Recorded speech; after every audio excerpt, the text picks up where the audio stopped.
ಜೈ ಶ್ರೀ ಗುರುದೇವ್, ಜೈ ಶ್ರೀ ಕನ್ನಡಂಗಳಿಗೆ ಬಂಧುಗಳೇ, ನವ ಕರ್ನಾಟಕ ಬಂಧುಗಳೇ, ನವ ಭಾರತ ಬಂಧುಗಳೇ, ನವಸ್ವ ಬಂಧುಗಳೇ. ಬೆಳಿಗ್ಗೆ ಎದ್ದ ತಕ್ಷಣ ಪಂಚಭೂತಗಳಿಂದಾಗಿರ್ತಕ್ಕಂಥ ಈ ಶರೀರದಿಂದ ಮೊದಲು ಪಂಚಭೂತಗಳಿಗೆ ನಮಸ್ಕರಿಸಬೇಕು. ಪಂಚಭೂತಗಳು ಅಂದರೆ ಭೂಮಿ ತಾಯಿಗೆ ನಮಸ್ಕಾರ, ನಭೋಮಂಡಲದಲ್ಲಿ ಬೆಳಕನಿವ ಸೂರ್ಯಚಂದ್ರನಿಗೆ ನಮಸ್ಕಾರ, ವಾಯುದೇವನಿಗೆ ನಮಸ್ಕಾರ, ಅಗ್ನಿದೇವಿಗೆ ನಮಸ್ಕಾರ, ವರುಣದೇವಿಗೆ ನಮಸ್ಕಾರ ಅಂಥೇಳಿ ಜನ್ಮ ನೀಡಿದ ತಾಯಿ ತಂದೆಯರಿಗೆ ನಮಸ್ಕಾರ, ಬೋಧಿಸಿದ ಗುರು ಹಿರಿಯರಿಗೆ ನಮಸ್ಕಾರ, ಆಪದ್ ಬಾಂಧವರಿಗೆ ನಮಸ್ಕಾರ, friend in need friend in deed ಅಂತೇಳಿ ಭಾರತ ಮಾತೆಗೆ ನಮಸ್ಕಾರ, ಭಾರತ ಮಾತೆಯ ಸುಪುತ್ರಿ ಶ್ರೀ ಕನ್ನಡ ಮಾತೆಗೆ ನಮಸ್ಕಾರ. ಸರ್ವೇ ಜನ ಸುಖಿನೋ ಭವಂತು, ಸರ್ವೇ ಸಂತು ನಿರಾಮೆ, ಸರ್ವೇ ಭದ್ರಾಣಿ ಪಶ್ಯಂತು, ಮಾ ಕಶ್ಚಿತ್ ದುಃಖ ಭಾಗ್ ಭವೇತ್.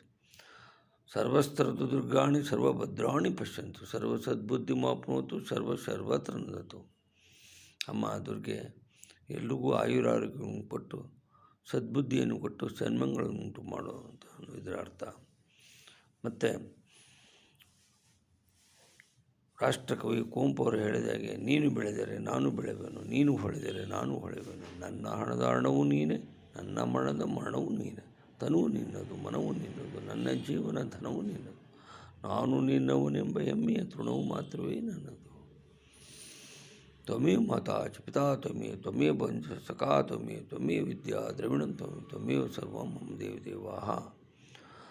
ನಂತರ ಭಾರತದ ಎಲ್ಲ ಸ್ವರ ನದಿಗಳಿಗೆಲ್ಲ ನಮಸ್ಕಾರ.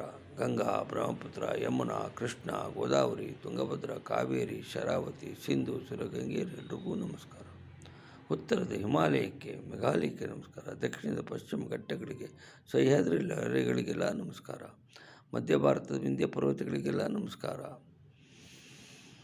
ಅಂತ ಹೇಳಿ, ಸರ್ವೇ ಜನ ಸುಖಿನೋ ಭವಂತು, ಸರ್ವೇ ಸಂತು ನಿರಾಮೆ, ಸರ್ವೇ ಭದ್ರಾಣಿ ಪಶ್ಯಂತು, ಮಾ ಕಶ್ಚಿತ್ ದುಃಖ ಭಾಗ್ ಭವೇತ್ ಅಂತೇಳಿ, ವಾಣಿ ಗುಣಾನುಕಥನೋ ಶ್ರವಣೌ ಕಥಾಯಂ ಅಸ್ತೌ ಕರ್ಮ ಸಮನಸ್ಥವ ಪಾದಯೋನ ದೃಷ್ಟಿಯಂ ಸತಾಂ ದರ್ಶನಸ್ತು ಭಾತ್ವನೋ ನಾಂ.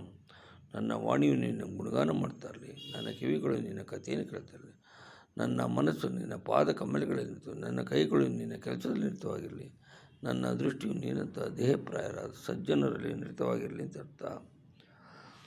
ಸೊ